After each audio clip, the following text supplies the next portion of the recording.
بسم اللہ الرحمن الرحیم ایاک نعبد و ایاک نستعین۔ میرے پاکستانیوں، میں آج اپنی ساری قوم کو سمجھانا چاہتا ہوں کہ کیوں ہم اس جگہ پہ پہنچ گئے کہ ہم جیل بھرو تحریک کا آغاز کرنا چاہتے ہیں۔ اس کی کیا وجہ ہے؟ دیکھیں، ساری دنیا میں قومیں کسی قانون کے تحت چلتی ہیں۔ قانون کیا ہوتا ہے؟ وہ آئین فیصلہ کرتا ہے کہ کیا قانون میں جائز ہے اور کون سی چیز ناجائز ہے۔ جب سے یہ امپورٹڈ حکومت آئی ہے، اس ملک کے آئین اور قانون کی دھجیاں اڑائی گئی ہیں۔ حالات یہ ہیں کہ عدالتوں کی بھی باتیں، ان کے احکامات نہ پولیس سنتی ہے نہ یہ ریاست سنتی ہے۔ میں آپ کو مثال دیتا ہوں کہ ابھی حال ہی میں جب یہ امپورٹڈ حکومت بھاگ رہی تھی اسلام آباد کے لوکل گورنمنٹ الیکشن سے، تو عدالت نے کہا کہ فوری طور پہ ڈیٹ دو، بلکہ انہوں نے تو کہا کہ 48 گھنٹے میں کرواؤ۔ ابھی تک کوئی مہینہ ہونے لگا ہے تقریباً، ابھی تک الیکشنز نہیں ہوئے۔ اس کے علاوہ جس طرح فنڈامنٹل رائٹس، جو بنیادی حقوق، جو ہمارا آئین ہمیں ہمارے بنیادی حقوق کی حفاظت کرتا ہے، حالات یہ ہیں کہ لوگوں کو اٹھایا جاتا ہے۔ کتنے لوگوں کو، سوشل میڈیا کے لوگوں کو اٹھایا گیا، ان کو تشدد کیا گیا ان کے اوپر، صرف اس لیے کہ ان کی کوئی ٹویٹ تھی، اس کے اوپر اٹھایا گیا، تشدد کیا گیا۔ ابھی تک کئی ایسے لوگ ہیں جنہوں نے جس طرح کا تشدد کیا گیا، ابھی تک ان کا ذہنی توازن ٹھیک نہیں ہوا۔ اعظم سواتی، کون سا آئین، کون سا قانون اجازت دیتا ہے کہ ایک ٹویٹ کے اوپر ننگا کر کے اس کے اوپر تشدد کیا جائے، اور پھر جب وہ پھر سے اس کو جیل میں ڈالا جاتا ہے اور پھر اس کو کوئی 30 اس کے اوپر FIR کوئی بلوچستان سندھ میں کی جاتی ہے۔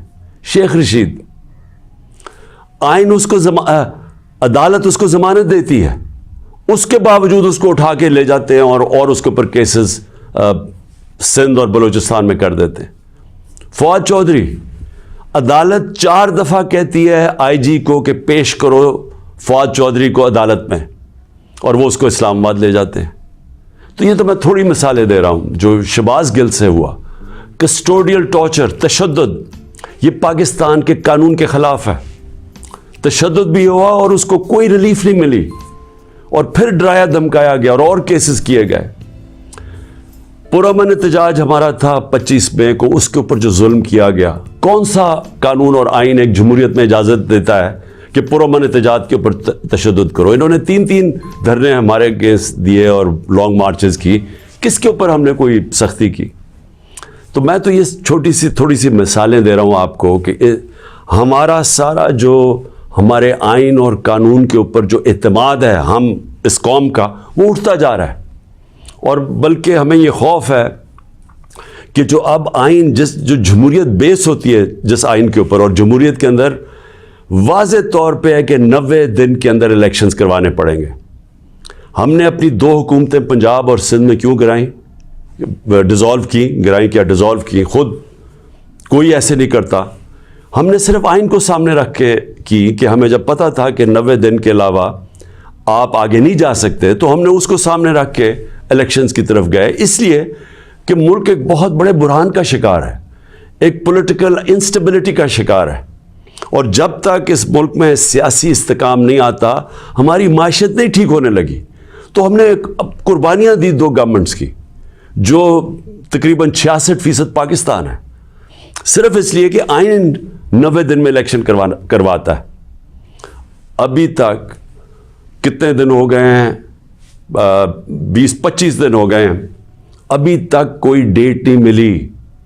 دونوں الیکشن کمیشن اور یہ جو 2 حکومتیں، جو 2 گورنرز ہیں، انہوں نے ڈیٹس نہیں ابھی تک دی، اور یہ سیدھی پاکستان کے آئین کی وائلیشن ہے۔ اور اگر یہ 90 دن سے آگے جاتے ہیں تو آئین بڑا صاف ہے اس میں کہ آرٹیکل 6 لگے گا۔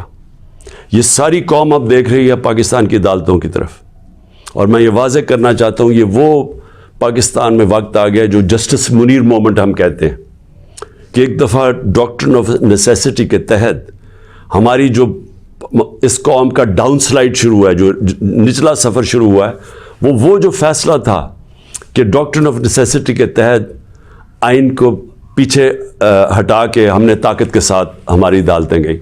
تو آج بھی وہی وقت ہے, سارا پاکستان دیکھ رہا ہے, ٹائم بدل چکا ہے.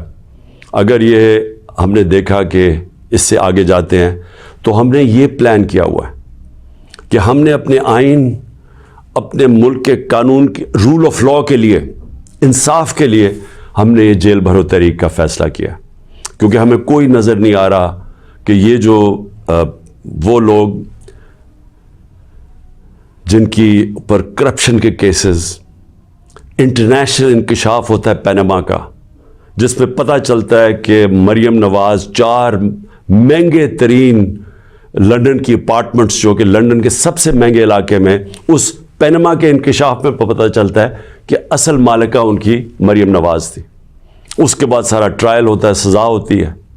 تو ان کے اوپر تو کوئی ایسا تشدد نہیں ہوا, ان کو تو جیل میں رائلٹیز کی طرح رکھا گیا.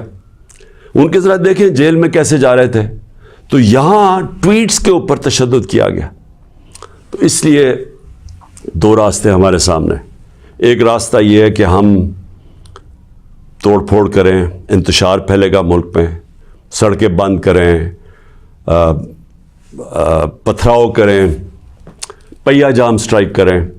تو ملک کے تو آگے حالات وہ ہیں, پاکستان کی تاریخ میں معیشت ادھر تک نیچے نہیں پہنچی جو انہوں نے پہنچائی ہے, اور یہ ہم سب کو پتا تھا ہونا ہی ہے.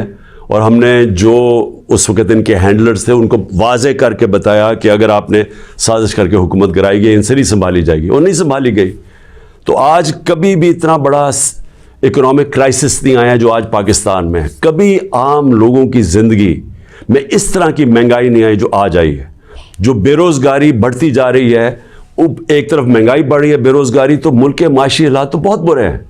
تو ہم اس لیے اس کو سامنے رکھ کے, اور 26 سال کی سٹرگل میں کبھی بھی ہم نے انتشار کی پالیٹکس نہیں کی. لہٰذا یہ پرامن طریقے کا احتجاج ہے جیل بھرو تحریک. میں آج اپنے سارے کارکنوں کو, بلکہ میں تو پاکستانی عوام کو بھی یہ کہتا ہوں کہ یہ اس وقت آپ پالیٹکس نہیں کر رہے ہیں, آپ اپنے ملک کے لیے جہاد لڑ رہے ہیں, حقیقی آزادی کی جنگ لڑ رہے ہیں. میں آج آپ سب کو کہوں گا کہ میرے اپنے کارکنوں کو کہ جو ہمارے ضلعی صدر ہیں, ڈسٹرکٹ پریزیڈنٹس جو ہیں, ان کے اوپر رجسٹریشن شروع کریں. کہ جنہوں نے, ہم پہلے ہر پاکستان کے شہر میں ہم جیل بھرو تحریک شروع کریں گے.